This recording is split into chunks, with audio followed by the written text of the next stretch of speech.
game and how it plays out. So decks have been altered there. We need to get a shuffle from both of them, and then we'll be able to start. Yeah, so just a reminder then, because people may be watching thinking, hold on a minute, that was only game one. No, we did actually skip game one in an attempt to kind of bring the stream a little bit up to speed for you folks. Matthew took game one. That was game two there that we saw Zan win, and so now we are going into the final game of the best of three format.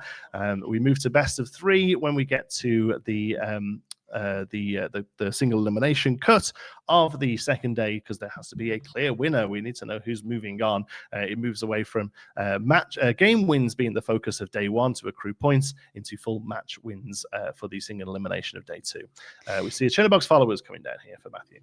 Yes, and Matthew during game one was on the play, and Zan was on the play in game two, and so Matthew's back doing that first turn again, and we'll see how much that comes into. How much do you think with these decks in particular? Because I think for some decks, you'd really going first is a huge advantage.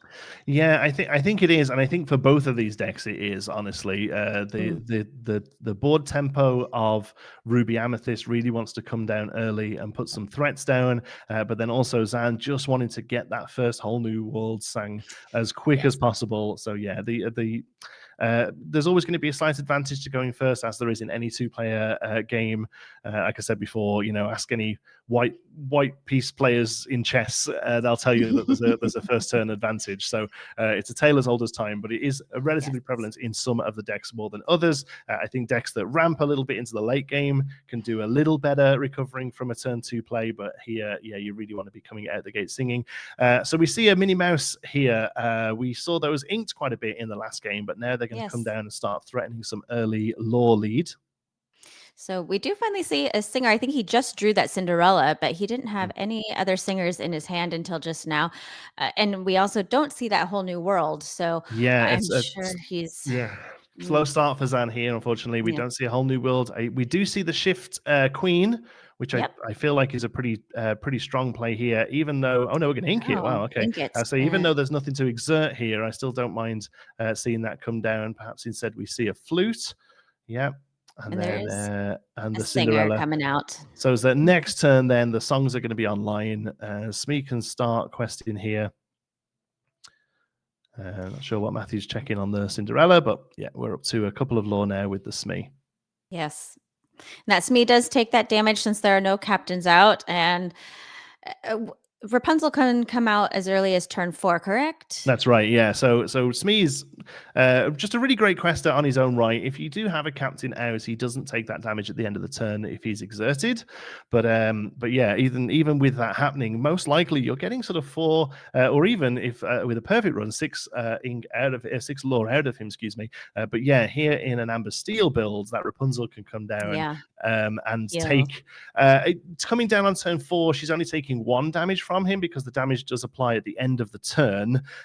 So there is something to be said about maybe holding Rapunzel back for a turn if you feel like the Smee is going to survive, so you can draw 2 off that healing instead. But yeah, sometimes just the decent body of Rapunzel coming down, who does quest for 2 in her own right, and keeping that Smee alive for a turn, maybe that's enough. Yeah. So we see a second Minnie Mouse here come down, and those minis, they quest for 2. And I think that is really great for Matthew. He wasn't able to get on much lore in the last game. And so I'm sure that he wants to get on the board here and stay ahead of Zan as much as possible. Absolutely making the most of the turn 1 advantage here and putting those minis down and just becoming the aggressor, just really putting the pressure on with the questing and making Zan. I'm not too sure really, options wise, I don't think there's any evasive play in Zan's deck, so he's going to be looking for targeted removal for those minis. We do see a Rapunzel getting inked there. And then 2... maybe I'll put down the... Oh, there we go. Now we see the Shift Queen.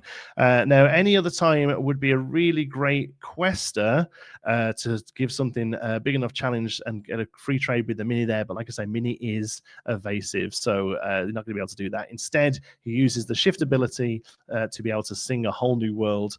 They're ditching a grab your sword, and Matthew losing a couple of rabbits by the looks of things. So so giving Matthew cards, but shutting down some more board presence with those. It'll be interesting to see what Matthew's able to do with the whole fresh hand here.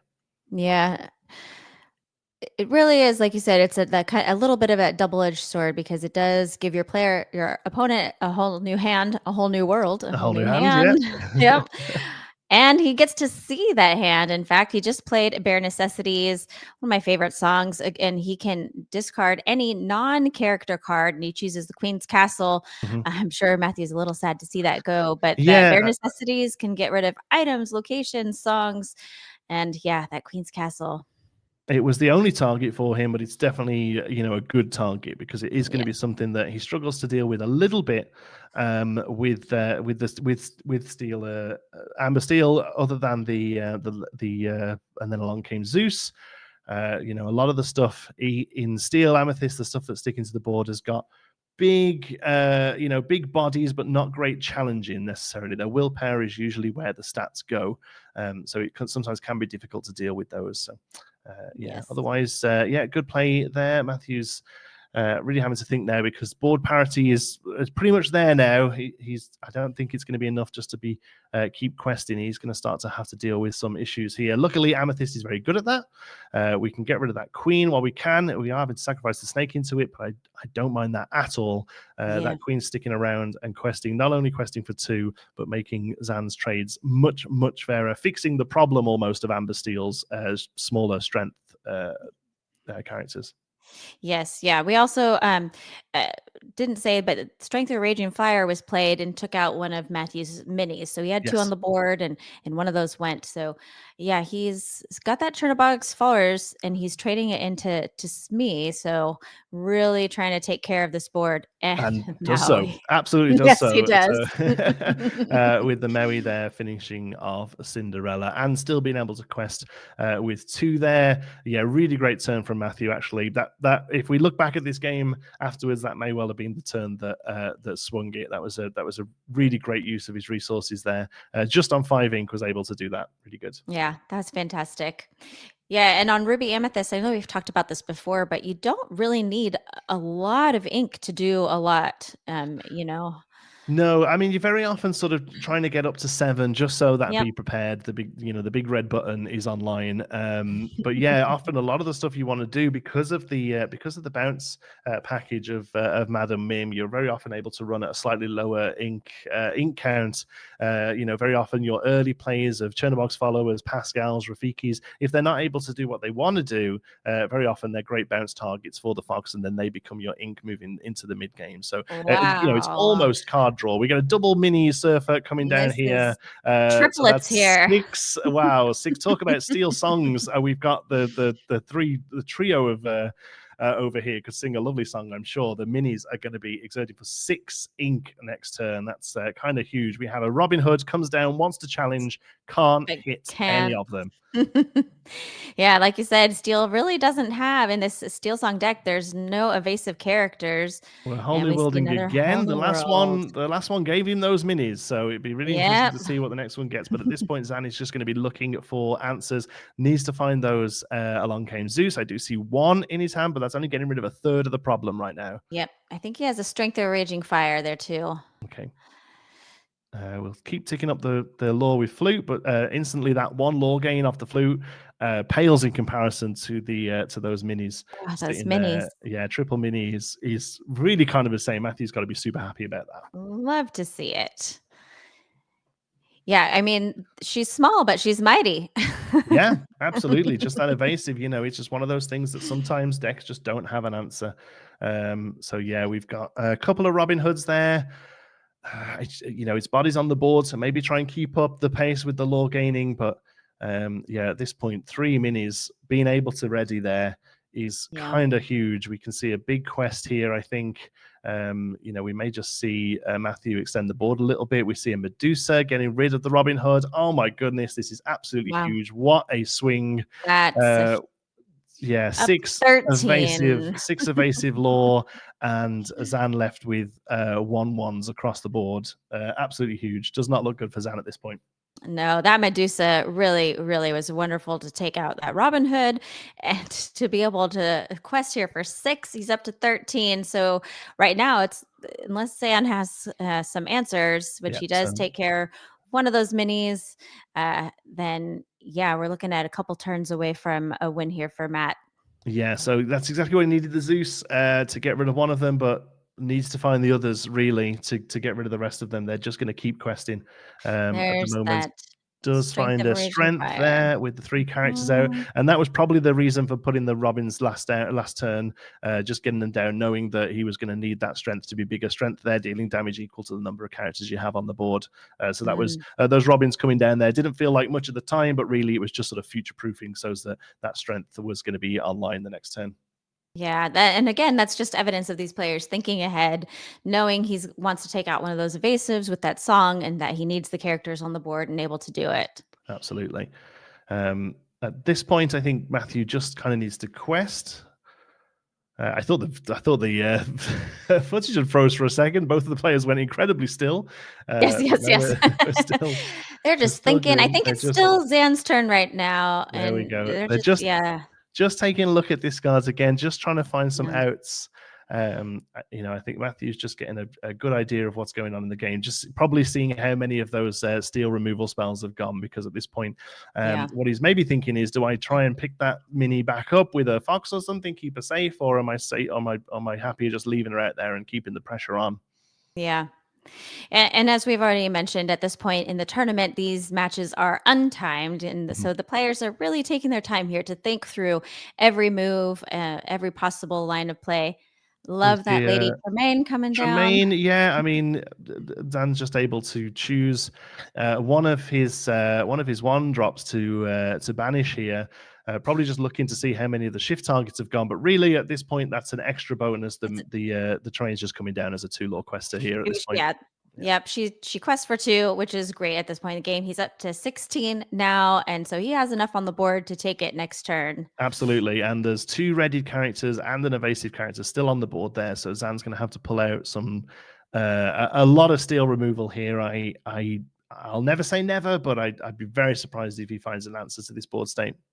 Yeah, he's thinking hard here. I'm not sure what he has in his hand, but what answers could there be here? I mean, a grab your sword is going to get rid of Cusco? just the Cusco, unfortunately. Mhm. Yeah, the 1-drops, shifting the 1-drops and then singing a bigger song with them may get rid of one thing, but he's really going to have to really just have every line here. I can't quite do the math on what he could have, but I don't feel like there's enough here. We're hard casting a let the Storm Rage on to put 2 onto the mini to draw a card. Maybe just looking for that grab your sword, thinking he'll take out the mini, and there's game. And that was it. Yeah, that was Game. amazing. Oh, Matthew, fantastic job. just absolutely having control of that law race there. Those, I mean, triple minis. My goodness, Triple minis. That was amazing. That really did. And like you said, there was that one turn where he really cleared Zan's board. Yeah, and that really was the turning point in the game, followed up by those triplet minis that really, really helped Matthew take the win. And he gets to now go into the finals. Amazing. So we have a Ruby Amethyst versus Amber Amethyst final. It's going to be super exciting. I'm going to guess younger players. They both look younger to me. Maybe that's just because I'm older now.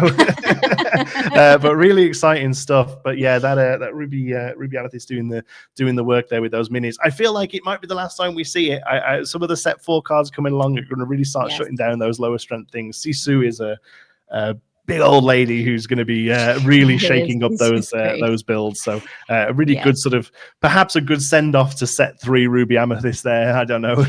Yeah, this whole tournament really has been like a wonderful kind of, not goodbye, obviously, because set 3 will always be with us. But before we go into in our hearts, but really we're going to get into the thick of this next set after this weekend. And it's been a wonderful weekend. I've had an amazing time casting with you, Jonty. It's been great to be It's been a lot of fun with as well. all the Illumineers here. This is it for us. Yeah, and we're signing off at this point. We're going to pass you back to the studio for the finals and the awards ceremony. So stick with us for the final match of the day. But from myself and from Rebecca, thanks so much for watching and enjoy the final match. Yes, happy questing.